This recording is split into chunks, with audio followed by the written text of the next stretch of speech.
फिर एक और थे प्रोडिकस नाम के।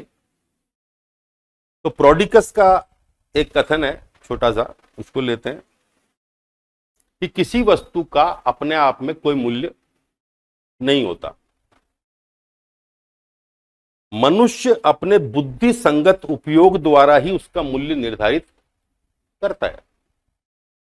अपने आप में इस पेन का कोई मूल्य नहीं है, किसी भी चीज का। मनुष्य निर्धारित करता है उसके अर्थ को, उसको मीनिंग देता है और उसकी उपयोगिता को डिसाइड करता है, उसकी यूटिलिटी को। ये मनुष्य निर्धारित कर रहा है। इसलिए किसी वस्तु का अपने आप में कोई मूल्य नहीं है। मैंने पहले भी एक पिछली क्लास में किसी वीडियो में समझाया था कि वैल्यू गिविंग या वैल्यूइंग की जो प्रोसेस है ह्यूमन माइंड में, वो अपने आप में एक यूनिक प्रोसेस है।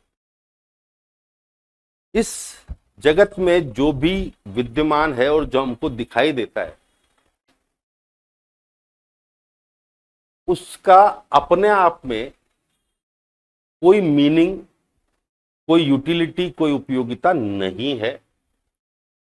उसको मूल्य देना, उसको अर्थ देना और उसकी उपयोगिता निर्धारित करने का काम कौन करता है? मनुष्य करता है।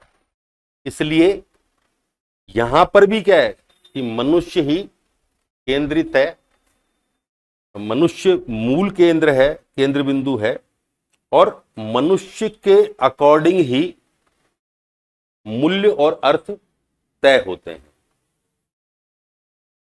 जैसा वो मनुष्य किसी वस्तु को या विचार को या अवधारणा को मूल्य देता है, उसके अकॉर्डिंग ही उस वस्तु की, विचार की, इसकी अर्थ और मूल्य तय हो रहे हैं। अब ये बात जो है, आप देखेंगे, आप में से यदि किसी ने अस्तित्ववादी दार्शनिकों को पढ़ा होगा तो सात्र, किरकेगार्ड, हाइडेगर और नीट्शे भी इस परंपरा के दार्शनिक हैं, और साथ ही कुछ साहित्यकार भी हैं जो ये मानते हैं कि अपने आप में इस जगत में विद्यमान वस्तुओं का कोई अर्थ नहीं है। वो अर्थ कौन तय करता है? वो अर्थ और मूल्य हम प्रदान करते हैं। तो 20वीं शताब्दी में जाकर भी अस्तित्ववाद के रूप में इस विचार का पुनर्जीवन, पुनरुद्भवन हुआ। ये जो प्रोडिकस के विचारों में ये बात मिलती है 2500 साल पहले, जहां पर वो कह रहे थे कि किसी वस्तु का अपने आप में कोई मूल्य नहीं है। मनुष्य जो है वो उसके रैशनल यूज से या उसकी यूटिलिटी से ही उसका मूल्य निर्धारित करता है। ये भी व्यक्तिनिष्ठवाद और सापेक्षतावाद का ही प्रतिपादन इसमें कर रहे हैं।